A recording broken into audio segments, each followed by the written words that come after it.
బాగుంటుందేమో కానీ ఇది అనుభవంలోకి వస్తే ఎంత గొడవ, నాకు వద్దులే, నేను వెళ్ళను దాని జోలికి అనిపిస్తుంది. కాబట్టి కర్మ పునర్జన్మకు హేతు.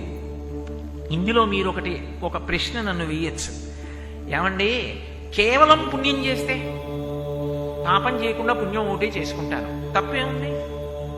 నేను మీకు ఇందాక మనవి చేశాను కదా, దేవతా పదవులలోకి వెడతారు, మళ్ళీ తిరిగి అయిపోయిన తర్వాత మళ్ళీ మనుష్యుడిగా వచ్చేస్తారు. ఇప్పుడు ఒక ఆయన్ని బంగారు గొలుసులతో కట్టేశారు, ఒక ఆయన్ని ఇనప గొలుసులతో కట్టేశారు. బంగారు గొలుసులతో కట్టబడ్డ వ్యక్తి ఇనప గొలుసుల చేత కట్టబడ్డ వ్యక్తి వంక చూశావా, నేను బంగారు గొలుసులతో కట్టబడ్డానని సంతోషిస్తున్నాడు అనుకోండి. ఏమిటిది ఆ ఆనందానికి అర్థం? ఇద్దరూ కట్టబడ్డారా లేదా? పుణ్యమైన పునర్జన్మకు హేతు, పాపమైన పునర్జన్మకు హేతు. అది చేస్తే సుఖం కోసం రావాలి.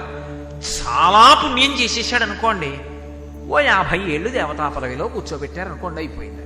స్వామి నాకు ఆ పుణ్యం కావాలన్నాడు అనుకోండి, పుణ్యం కావాలి అంటే దాన్ని ఫలితంగా సుఖ రూపంలో అనుభవింపచేసేస్తారు, పాపానికి దుఃఖ రూపంలో అనుభవాన్ని ఇచ్చేస్తారు. ఇందులో ఒక్క విషయాన్ని మీరు బాగా జాగ్రత్తగా గమనించవలసి ఉంటుంది.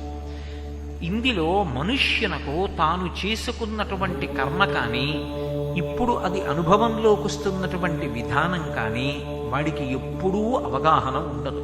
నాకు అన్నీ తెలుసు అనుకుంటాడు, కానీ నేను గతంలో ఏ పాపం చేశాను, ఏ పుణ్యం చేశాను, ఏ పాపం ఇప్పుడు తరువుకొస్తోంది, ఏ పుణ్యం తరువుకొస్తోంది, నేను ఏ రోజు దుఃఖపడతాను, నేను ఏ రోజు సుఖపడతాను, అనుకోకుండా కష్టం ఏ రూపంలో రాబోతోంది, ఇది నాకు తెలియదు. ఎవరికి తెలుస్తుంది?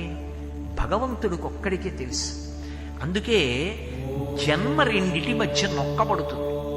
ఏ రెండిటి మధ్య నొక్కబడుతుంది అంటే, కాలము అనబడేటటువంటి ప్రవాహంలో అటు భగవంతుడు ఇటు చేసుకున్న కర్మ కలిపి నొక్కుతాయి.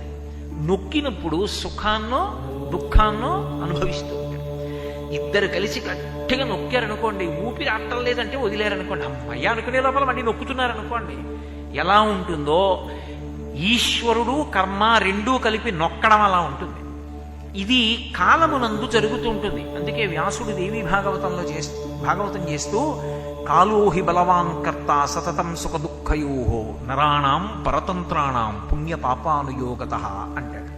నరుడు పరతంత్రుడు. ఇన్ని తెలుసు అన్నవాడికి అసలు రేపు పరమేశ్వరుడు నాకు దేన్ని ఫలితంగా ఇవ్వాలనుకుంటున్నాడు తెలియదు. ఈశ్వరుడు దేన్ని ఫలితంగా ఇద్దాం అనుకుంటున్నాడు ఇంకొక 10 నిమిషాల్లో తెలియదు. తెలిస్తే ఇంకంతకన్నా గొప్ప విషయం ఏముందండి లోకంలో? స్నానానికి వెడుతున్నాను అనుకుని పెడతాడు. స్నానానికి వెడుతున్నానండి అన్నవాడికి అలవాటు లేని కొత్త ప్రదేశం కాదు, కొత్త ఊరు వచ్చాడు, పై గడప ఠంగున తల మీద తగులుతాడు.